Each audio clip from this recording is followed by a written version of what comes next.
We must stay informed as investors even on the weekend. We do not have an off day.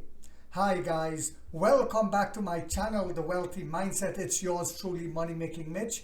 And as usual guys, this is not financial advice. Please do your own due diligence and research. What do I have for you guys on a Saturday morning? You see, sometimes the truth is spoken out loud. Sometimes when some of these analysts go on these news stations, the anchors and the reporters ask them questions, but did not expect the type of answer they will get, because it is not in line with the administration and with their rhetoric. So take a look at this clip and then we shall discuss it.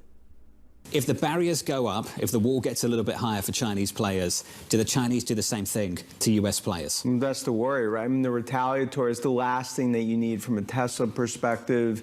And I think this is something everyone's been waiting for, because the reality is, given the prices of the Chinese EVs and what I've seen firsthand, it will be very tough from a competition perspective. Retaliatory definitely could happen.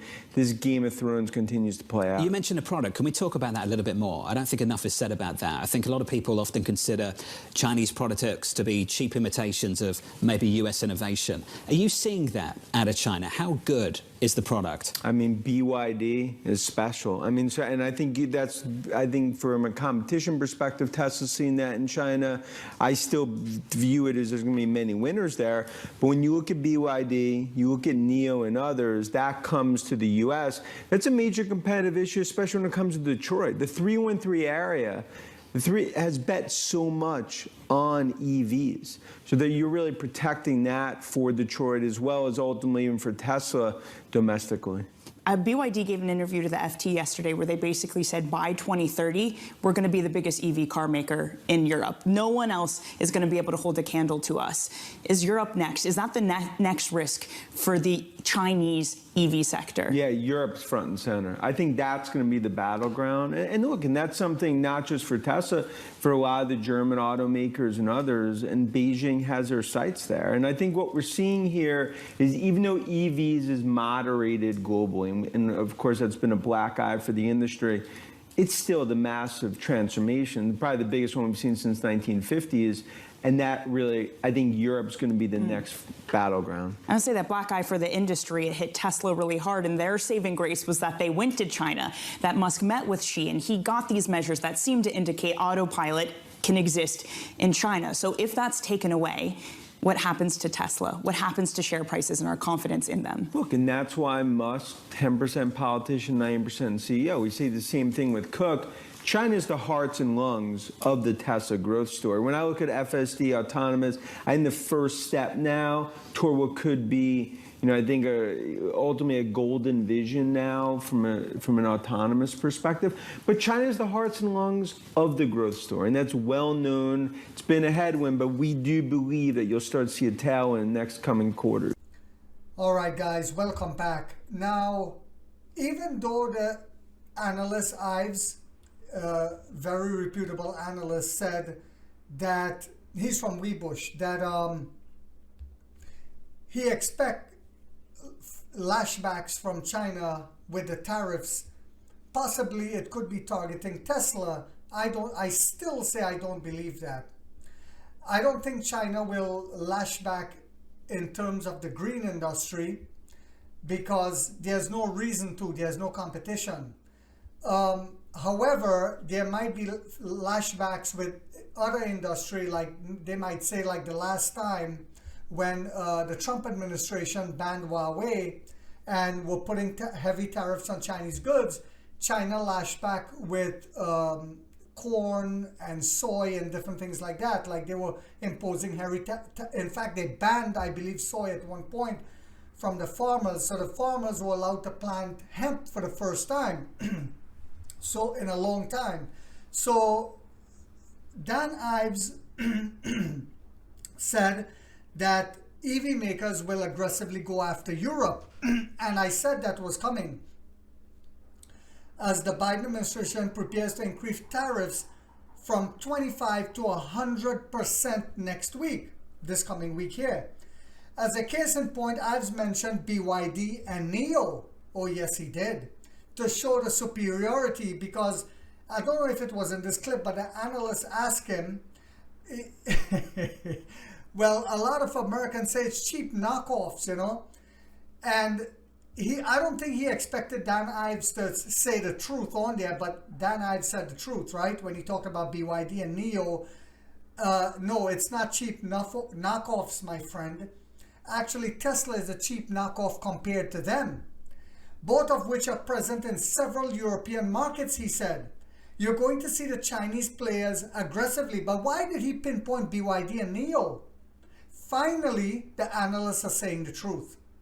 You see, they understand now that NIO, like I've been saying, is a raging volcano that's going to dominate the landscape, because they all have to come to us. Like I jokingly always say, they all have to bend the knee to Emperor Lee. But what do I mean by that? They all have to come to us because we are the future of gas stations. We are innovating at a faster pace. We are the top luxury premium brand in the world. We dominated the Chinese market, NIO did, in the premium segment, and now we're going to dominate it in the sub-brand segment because we have Onvo, which is superior in technology. The CEO said that. We have battery as a service. We have quick charging. It's on the 900 volt segment. We have everything that is needed in a sub-brand, which is actually almost like a premium brand if you think about it. So he said you're going to see Chinese players aggressively go after Europe.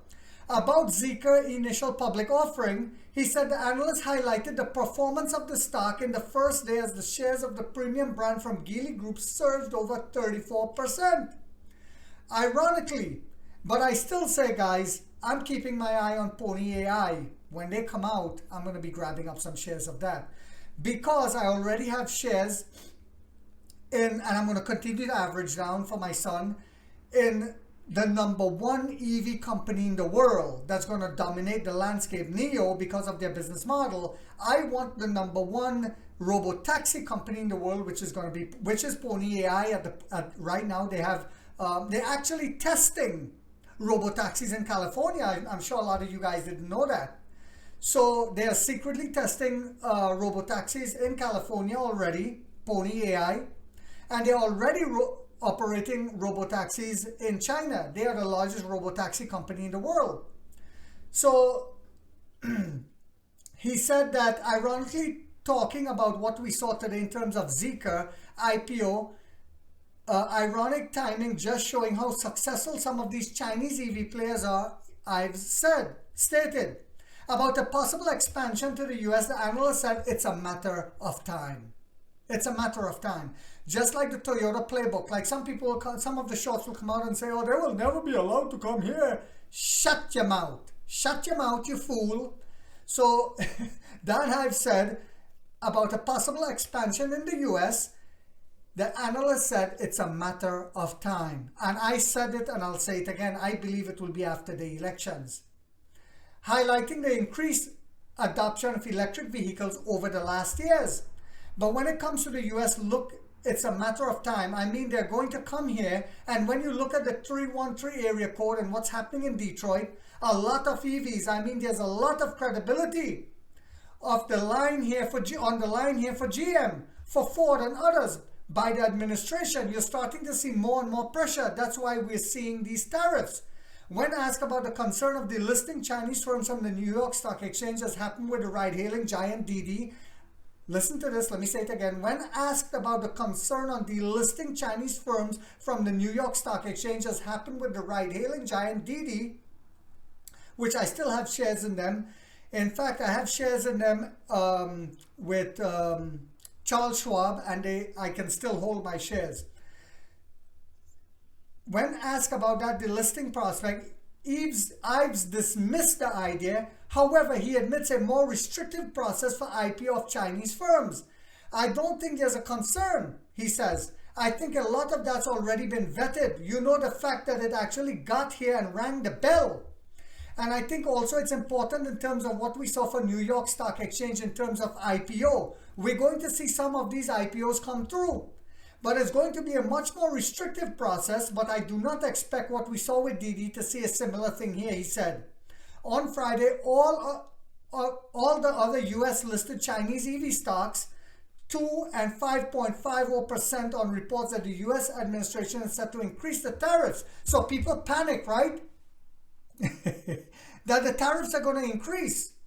But what he's saying is that it's just a matter of time. They will come here and it will be like, you see, the uneducated investor always do that. They poop their pants and run to the hills like sheep, and the lions come out feeding.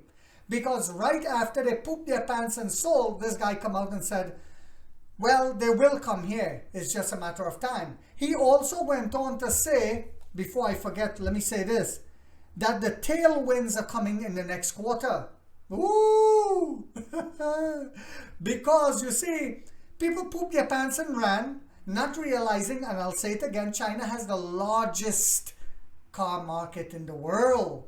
This is why Tesla will fail if they had only stayed in America. They had to go in the largest car market. That's only when they become profitable.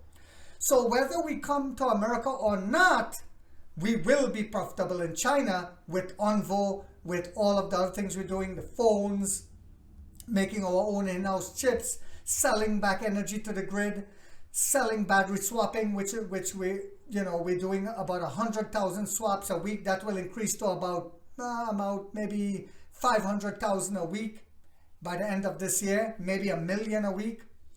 So also he said Europe is the next battleground, but he described China as the heart and lungs of the growth story. Let me say that again.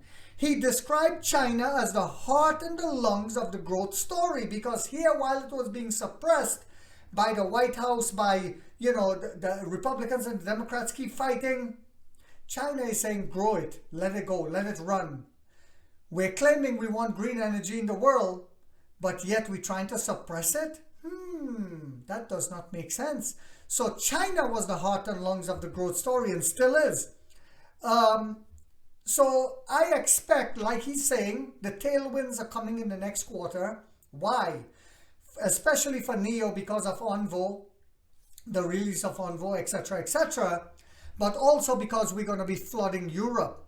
And I've said it and now the analysts are saying it. While we get left behind here in America because of policies, Europe is going to be embracing it.